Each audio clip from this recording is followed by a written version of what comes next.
सोलापूर जिल्ह्यातील राजकीय समीकरणे बदलणार.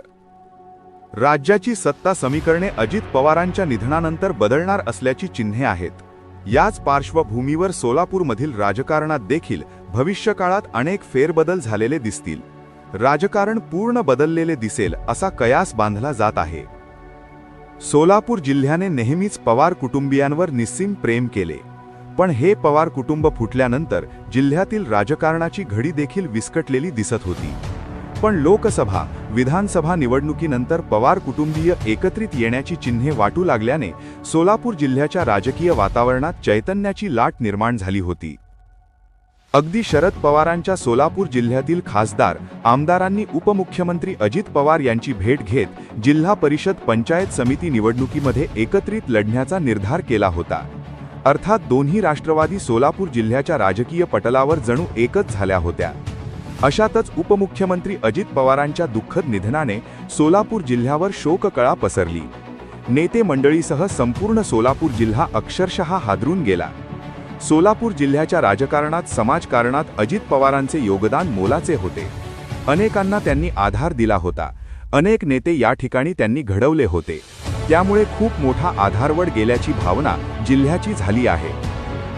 सोलापूर जिल्ह्याचा राजकीय विचार केला तर शहर वगळून ग्रामीण भागात मोहिते पाटील आणि शिंदे गट असे दोन गट पवारांच्याच माध्यमातून राजकारण समाजकारण करताना दिसत होते, आणि दुसरीकडे भाजपा मात्र स्वबळाचा नारा देत आपली ताकद वाढवताना दिसत होते. अशातच अजित पवारांच्या जाण्याने राजकीय भूकंप झाला असून याचा परिणाम सोलापूर जिल्ह्याच्या राजकारणावर भविष्यात होणार असल्याचे स्पष्ट दिसत आहे. अनेक घडामोडी पुढील राजकारणात जिल्ह्यात पाहावयास मिळणार आहेत. जिल्ह्यातील प्रत्येक तालुक्यातील नेते मंडळींना अजित पवारांनी पावर देण्याचा प्रयत्न केला. त्या माध्यमातून अनेक नेते यशाच्या शिखरावर जाऊन पोहोचले.